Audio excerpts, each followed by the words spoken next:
I'm Aurelia Baez, and before you tune into my first interview, I just want to share with you some brief details regarding the traumatic accident that happened back on August 24th, 2018.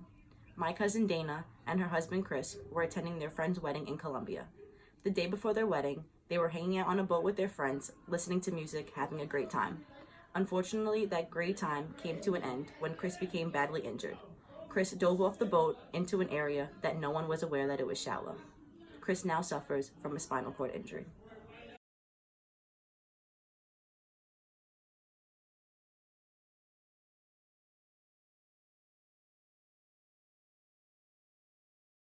So before we get into the accident and the vacation, can you tell me more about your and Chris's relationship before this?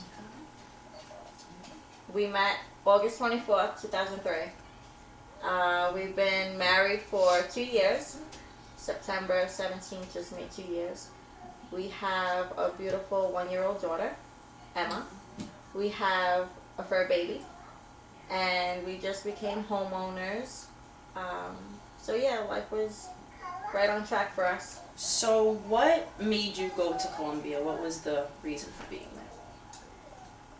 there? It was an up and down decision. We were going, we weren't going, we just bought a house. So it wasn't 100% positive of you going on the trip? It was actually last minute, a few weeks in. Okay. It was our friend's wedding, and we were extending it for our honeymoon. Oh yes, because you didn't go on a honeymoon after your wedding. Okay. Mm-hmm. And why didn't you go on the honeymoon after you had your wedding? As soon as, right after we got married, we had a baby. Oh, you couldn't wait, huh? All right. So before the accident on vacation, were you able to enjoy any time of you being there?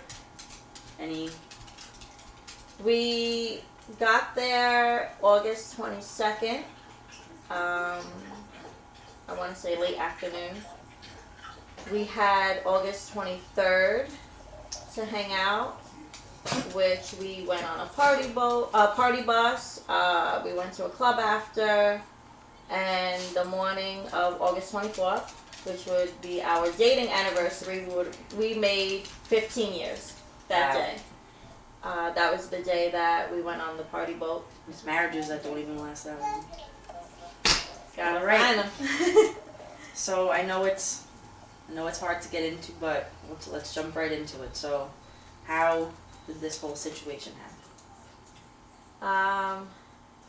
It's okay, take your time. We were on a party boat, and we were going to this private island, 45 minutes out from land. Okay. A lot of boats. Mm-hmm. Going in, everybody just hangs out.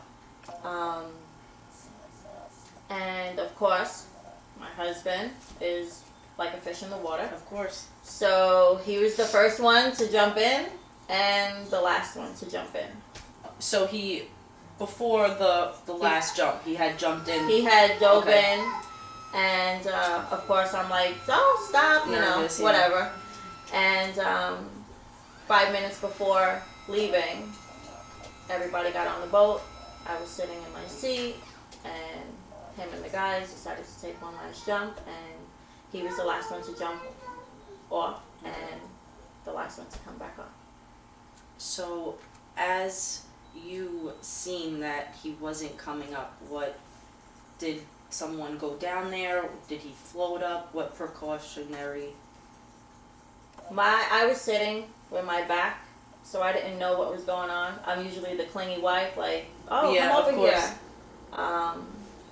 For that 5 seconds, I wasn't. Mm-hmm. And he decided to jump off, and he slipped and fell into the most shallow part of the water. All I keep hearing is commotion. So I turn around and I see our friend holding him from the back, and I see blood, coming out of his mouth. Was he completely unconscious? He was awake. He was awake, okay. He was awake. He wasn't under the water for long. Okay. No more. I don't even know how long, but it wasn't long at all because everybody was surrounding him. So all the guys. When you first saw him, you didn't know what was going on at first. You just no. Okay. I thought maybe he bit his tongue, chipped his tooth, which he ended up chipping his tooth. And I kept hearing him say something's not right. I can't feel my body. So I run off the back of the boat trying to, get past everybody and trying to run through water is hard. Everyone was trying to hold me back to not get too close, and of course, that's not happening. Of course, they were able to get him onto a table, a little tiki hut table, and you see him starting to stiffen, and the one moment that stays in my head, he put his head back, and I just kept saying no. So then we're like, we have to get him to a hospital. So was that an easy transition, or to get from there to the hospital? The guys got him on the boat really well. Okay. They secured his body. They held him in place. They told me to sit next to him, and I'm talking to him, telling him you have to stay awake. I'm pushing on his chest, breathing in his mouth, telling him he can't go. We have a daughter. Yeah. He kept closing his eyes, telling me I'm fine, but his voice kept getting So it was lower. fading away. Our friend's wife is a PA, so she was on the boat checking his pulse. Okay. We ended up stopping at another port that they told us a hospital was there. Were you trusting of being outside of the U.S. in a medical facility? We were in the old city, so we knew, So being in that hospital, did you have any complications, or was it a smooth? It was a disaster. Traumatizing. Let alone seeing my husband almost dying. Yeah. To being in a hospital where they speak no English. You know no one. So for 4 days with him laying flat on the bed with nothing, I'm talking to everyone through Google Translate. So were any surgeries done in Colombia? They told us that one, he wasn't going to make it, which I thought I was leaving without him. Not without him, but without him being alive. Yes. Then they told us that we'll do surgery. It happened on a Friday. They told us that they would do surgery Sunday. They wanted his body to, the swelling go down. Okay. Sunday came, Saturday came. They were like, oh, he's okay. We'll start prepping him. For surgery on Saturday? For surgery. Okay. I'm like, okay. Sunday comes, nothing. Oh, we have to order a special tool. I'm like, a special tool? That the hospital doesn't have already? Exactly. So, I thought maybe, okay, yeah, it's the neck. Yeah. So maybe he does need a special tool. I was so out of it. That you would have just heard anything at that point, yeah. Monday came, still no surgery. The U.S. Embassy did nothing for us. So this is what, 4 days later, still 4 no days surgery? later. The U.S. Embassy finally came. I want to say Monday afternoon. Did nothing for me. Nothing for him. I said, did you go check on him? She's supposed to make sure he's getting the care that he needs. Okay. Oh no, he was sleeping, so I didn't bother. Sleeping. Okay. So I was like, I'll bring you up there. Yeah. No, it's okay. So I was like, alright, whatever. I get a text from my friend, see if it's okay for him to be Medevac. It was like a godsend. A storm was coming. They shut the doors. Everyone come in the hospital. All of a sudden, I see his surgeon walk down. And I said to my friend, you need to ask him, is it okay for him to fly back home? Okay. My nerves were I was going. gonna say, how were you feeling while you were I waiting was for the so answers to see if scared. you can come back to the U.S.? So she's talking to him in Spanish, and she's like, is it okay for him to be medevac back to the States? And all I see is like head movement, and I hear the question. You don't know. Yeah. I hear her repeat herself. I don't know what she's saying, but I hear her repeat herself. And then I see her eyes start watering. And then he started speaking a little English and said, it's best for him to get the surgery in the States. In the States, so he was fine with. Okay. Um, So how were you able to get him from Colombia to the States? Did you go public? Was there anything that you did for people to help you out?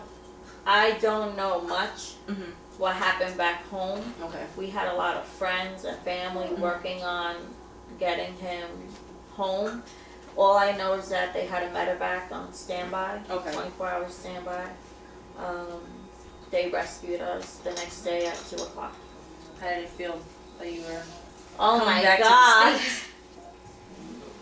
They were like, have everything ready Mhm. at the hospital. So I had my one little duffel bag with stuff for me, stuff for him, and I'm sitting in that lobby, and I'm pacing back and forth from the elevator to the lobby, and I see two American guys, and I'm like, I gotta get over there, and I'm running. I was like, are you here for us? Please tell me you're here for us.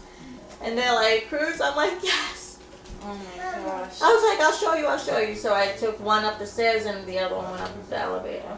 So it was just you and him on the jet, or were there other people coming? It was just you two? It was me and him. To get him onto the stretcher, they wouldn't even let them use their sheets. So they had to somehow put a sheet under him without moving him and lift him on to their stretcher. So then did they have to do the same thing getting him off of the stretcher, or they just took him the sheet? Whatever I wasn't there Oh, okay. because I didn't want to see him in any kind of, I was down the hall dealing with paperwork. So you're on the jet on your way back to the States. So where did you go then? Where was your first stop back in the US? They wouldn't let us fly back to New York. Okay. It was too far for him to fly. So you needed somewhere quick. So we ended up going to Fort Lauderdale. It was the #1 trauma unit hospital. Okay, so you already had your research done on where he was going. Our friends and family already, Okay. It was already put his established for you. information Okay, in the cool. computer. We had 2 hospitals on standby. Okay. Whichever one had a bed open first, that's Put him right in there.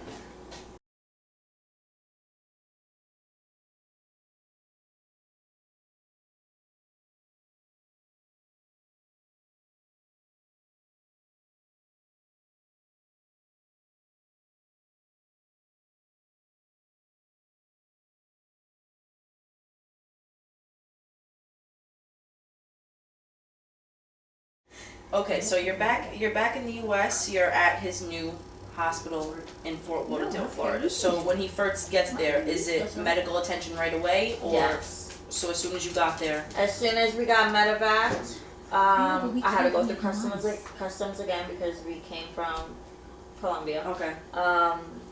They brought us right to the trauma unit. As soon as we got there, they brought him in a room to be checked out, started, testing everything, and I was at the front putting the rest of his information in. So was there only one surgery in Florida, or were there? Okay, so there was another surgery. And how many days later was that surgery? He had his first surgery the very next day. Okay. The next morning, they went in to fuse him. They tried the less invasive Okay. to see. The doctor came out. I was like a wreck. The doctor came out and he was like, I'm sorry, but I was only able to get it 75% together. And I was just like, is he okay? Yeah. Like, he's alive. How much blood did he lose? Yeah. Did he lose any? And they were like, he did absolutely fine. He didn't lose much blood. But there might be a chance that he may need another surgery. Okay. So I said, okay, when can I see him? I saw him. They ended up venting him. He was on a ventilator. And they do scans to make sure everything holds. They did a scan, I want to say the next day, or the day after, either the next day or 2 days after, just to make sure. And the two on top didn't hold. They're too fragile, they just really brittle, and the screws didn't hold. So you're obviously, you don't live in Florida, so how did that work with the time you being there? Where were you staying, and like how did you have the help to do all this by yourself? Luckily I wasn't alone. Okay. It felt like I was alone, obviously, because the whole situation. Emotionally, yeah. The day we landed, my family flew in, and we stayed in a hotel. So the whole time that you were there, did they give you like a deal, or like were you paying by night? The hospital gave recommendations. Okay. But being that my whole family came, they had to bring their dogs or their kids, so we had to find a dog-friendly hotel. Luckily, we found one 5 minutes from the hospital. Really nice people. We told them the situation, and they gave us, a good deal. I was there for a month and a half. I was gonna say you were there for a while. I was there for a month and a half. Okay. So was that third surgery needed while you were? Third surgery, no. The second surgery helped. They got it 98% back together. All right. Yeah. That was a big deal from the first news that you I got. cried. I hugged the surgeon. I'm like, thank you so much. And yeah. So you obviously in Florida more than you liked to be. So was it an easier transition from getting from Colombia to the U.S. than, I know it's just from state to state, was it just as easy as a move? The only hard part of getting out of Colombia was him being stable. Okay. So it was his health benefits, which is the why I couldn't. And they wanted money up front. Okay. That came down to why he basically didn't get the surgery. They wanted a tremendously amount of money for his surgery in cash. Oh. They didn't want to go They through. wanted it right up front. Yeah. They didn't want to go through insurance, which luckily he has a great, insurance. He's a union carpenter. No, they wanted, what was it? 50,000 cash, and then they wanted us to pay for the tool. And that was from Colombia to the States. And then finally, they said he's stable. He's better off getting the surgery. Coming from Florida back to New York, state to state, that was tough. Believe it or not. Insurance-wise, or just making the move with the jet? Insurance-wise. Insurance-wise, we would have somehow got the jet again. Yeah. Insurance. It was a fight. It was a tough. The one thing that sticks in my head is they said to me, "Well, why can't he just do rehab in Florida?" Knowing that you weren't from Florida? With them saying that, were they going to accommodate So living? I said, so you fly family out here for me so I'm not alone. Because we have a 1-year-old. Yeah. Send my dog out here. Pay for us to live out here. Food, everything.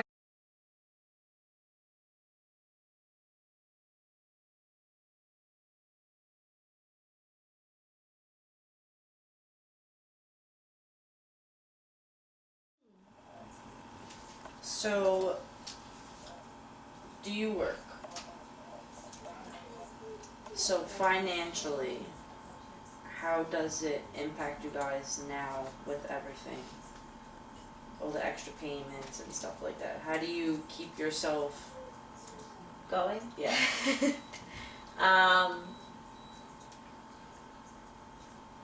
Through the help of everybody.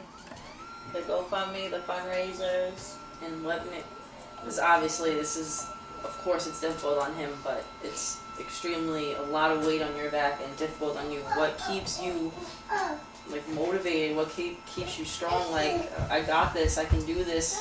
Helps you motivate him, like, he got this, he can do this.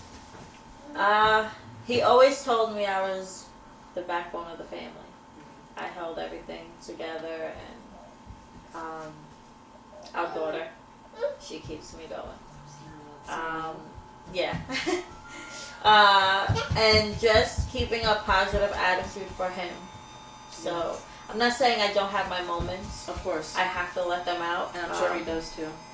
Yes. Yeah. We cry together, we laugh together. We still fight together. All part of the recovery process. It's a roller coaster. And she makes us stay positive. Our baby.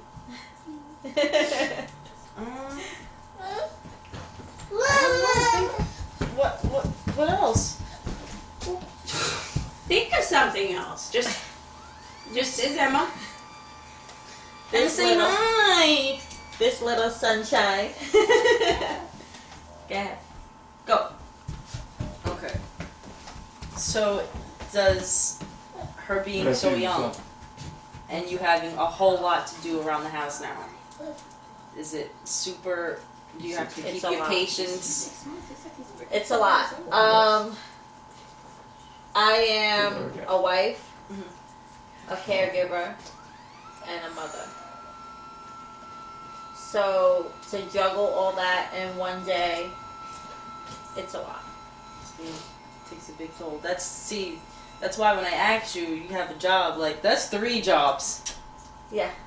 A job doesn't always have, it's not always based on a financial situation. Like, you do a lot. My job is 24/7, 7 days a week, no days off. If I'm sick, who else is going to get the job done? You gotta take care of yourself so you can take care of. That goes to insurance. They won't pay for an aid. He doesn't qualify for one. So you don't qualify for everyday help. So what were you told that, what else did you need extra that they didn't see that you needed the help? They basically said if there's no open wounds or if, I guess the vent, then they see him as he's dependent, he has her, and that's who will take care of him. Wow. So now that he's home, your last time at the doctor, what was the official diagnostic of his condition? So, in rehab, they told us he was a C5 Complete Quadriplegic. Okay. We saw a spinal doctor a few weeks ago, and she told him he is a C7 Complete Quadriplegic. She had multiple different opinions. Yes. Okay. So, the higher the injury, the worse. Uh-huh. The lower the injury is better, but a spinal cord injury, there's no better. Yeah. So he's a C7 because he got more mobility. Mm-hmm. The difference between complete and incomplete. Incomplete, you have a higher. You can gain more function back, Okay. most likely. So is that what he's under? They're saying that he can gain. He's a complete, which is the worst case. So they're basically they're saying that there's not going to be.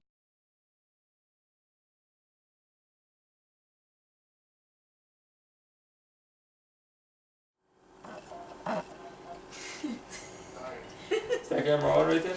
Is it on me right now? So when you find out you're leaving Colombia and you're about to get on a jet back to the States, did you guys have a game plan or something set already, or was it just completely spontaneous?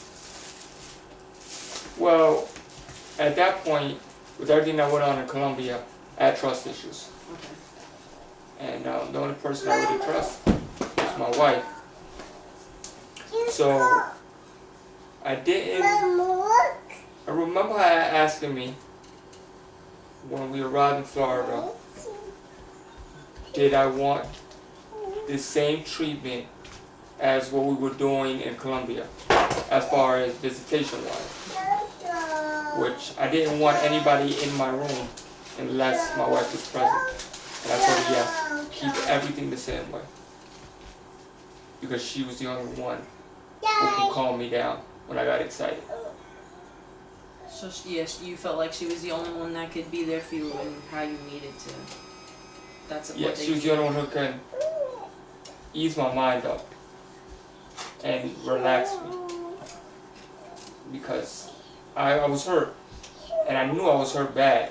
Yeah. You weren't aware of the extent of the incident. I didn't know exactly how bad it was, but I knew it was bad. And she was the only one who could keep me calm.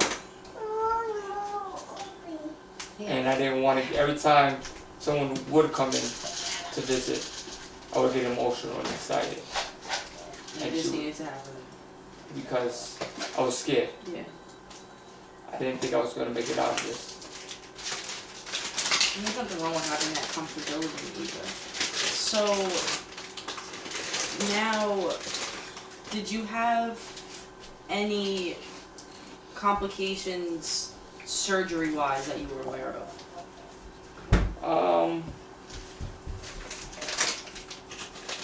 I remember needing a second surgery. Mama. I don't remember who told me, but the reason why I thought I needed it was because I fell out of my bed. Then I mean, Florida was in the beginning.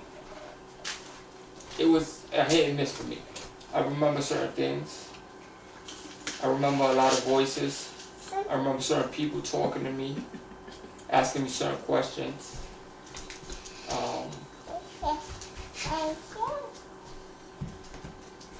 I remember answering those questions.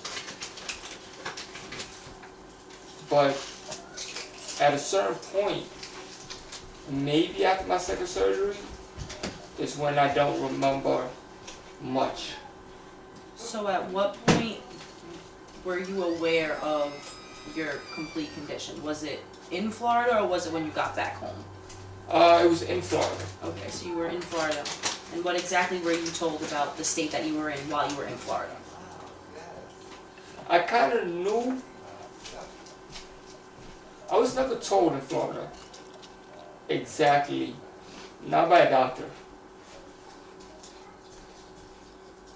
what they considered me. But I knew. Is that camera on? Look at me if you're not understanding. But I had common sense. And I knew where I stood. I knew what was wrong. And I knew it was hard for my family to tell me exactly what state I was in. Because it's not an easy subject to speak about. And I know emotionally it would hurt them just as much as it would hurt me telling me. So they kind of sugarcoated it. So they told you the truth, just not the whole truth? Pretty much. His surgeon was amazing. His surgeon didn't want to label him. He said, Okay, that's so not what we do. He said he believes in miracles. So he's not going to say he's never going to walk again. He said it's up to his body, and it takes 2 full years to see what will come back. Yes, it takes 2 full years, but I've seen videos of people 5 years in, 13 years in. But what the surgeon did say was that his injury is the worst case that he's ever seen in 13 years. Wow. So he did, he was very blunt with that. And he did tell me it was a weekend planned surgery for his second surgery. The chief of the surgeons actually did it, the floor. And this is what we call a spasm, You call me thumper. which is nerves acting out that are damaged. Help Daddy. So from where you were in Columbia and Florida, and now, how much have you progressed? How do you feel that you came this way, knowing the extent of your condition and just being here? Like, I feel like I'm getting stronger by the day, especially mentally wise. I mentally got over it. I didn't get over it mentally because I still have my moments, but you're moving forward. I'm moving forward. I'm accepting it more. Physically wise, I feel like I'm getting stronger. When I touched down in the rehab in New York, I was never able to lift my wrist, and now my left wrist. Now I can completely use it. And your left was the weaker side. My left wrist is my weaker side. I've always had full function in my right, except for my hands. I can always do this with my wrist. Okay. I can always lift my arm. Now I can lift my right arm higher above my head Guys. before it dies. And my left arm is still have trouble with it, but it's getting stronger. Okay. It's getting there. So before we finish, what would you say to people in your situation that don't feel like they can do anything anymore, or just feel like they're just a waste of space, or just sitting there, like you said? What would you tell them to let them know that there's way more that they can be doing than just that? I tell them, don't give up. God has a plan for you. If He didn't, He could have ended it right then and there. He kept you alive for a reason, and it's up to you to figure out what that reason is. Whatever it is, stay strong. Don't ever lose faith. God is good. Life is great. Things could be worse.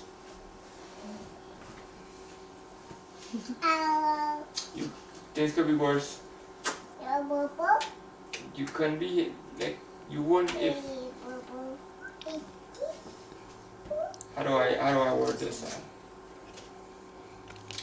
Like I said, He could have ended it all right there. He kept you alive for a reason. Keep fighting. Stay strong. It's a tough road, but you'll get through it. And that's my motivation right there. I don't know why she stood up though.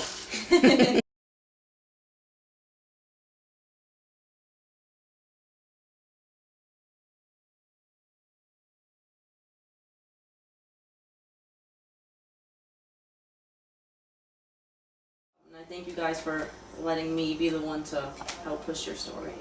Thank you. And thank you. Much appreciated. All right, camera lady.